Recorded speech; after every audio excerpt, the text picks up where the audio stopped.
Welcome to the rich land of Costa Rica. It is actually super rich in many aspects.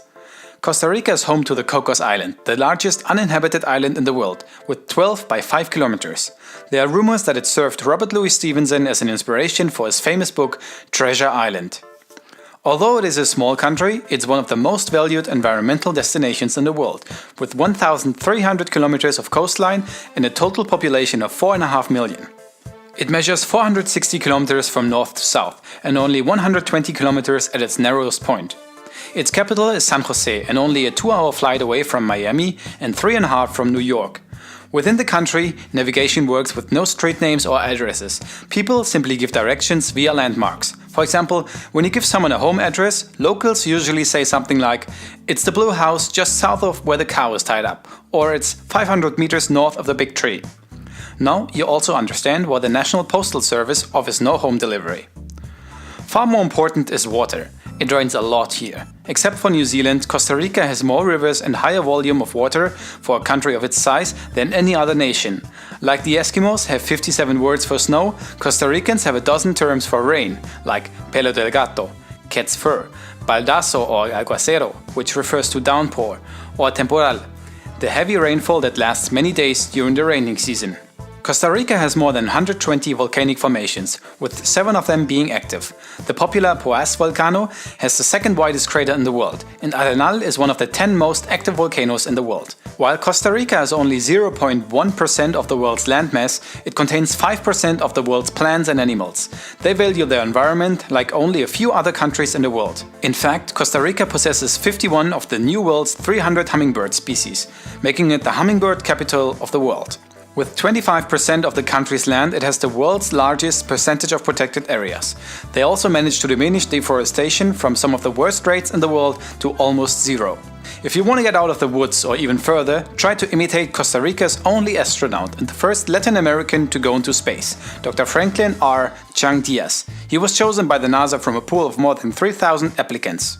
Or try to beat the world's record for holding a single saxophone note done by Giovanni Escalante in 1998. After 3 months of training in the gym, the 24-year-old held one note for 90 minutes.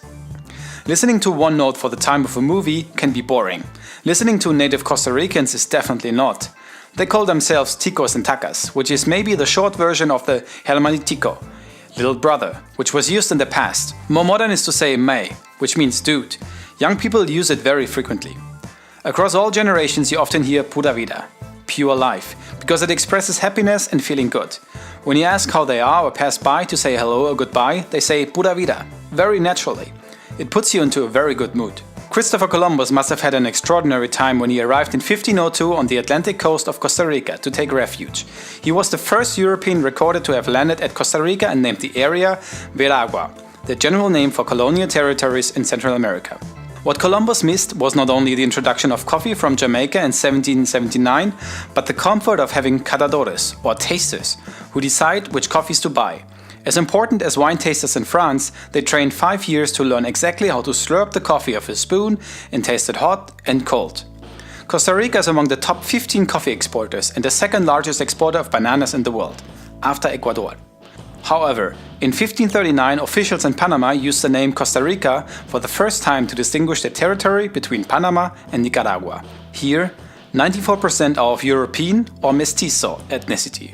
Less than 1% are of indigenous ancestry, with Bribri being the one indigenous language still spoken.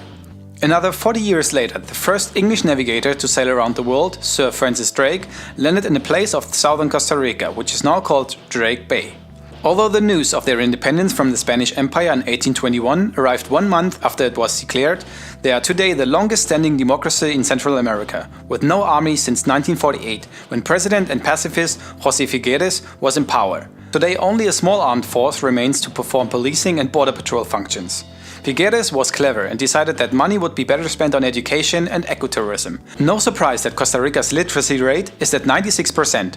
In very poor or rural areas where children can't make it to school, they teach classes over a national radio station. With Figueres' effort in the past, Costa Rica's leading industry has become tourism, with 2 million visitors every year. Costa Rica's dedication to peace and the democratic process led to the United Nations University for Peace opening its headquarters in Ciudad Colón.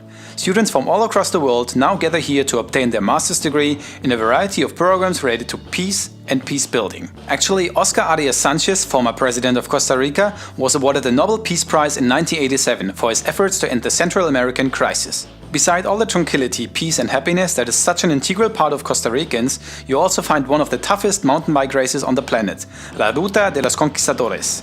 Each year, participants cross the whole country within 3 days, covering 400 kilometers of terrain. There's even more to explore if you're willing to open your horizon with the Vida 3.0 experience in the outstanding space of Puerta La Vida at the end of February 2016. The founder, Ed, has some words for you. I'm Edward Zadelman. We're the shepherds of Puerta La Vida here, and Puerta La Vida is a community and a wellness retreat center in the middle of the jungle of Costa Rica.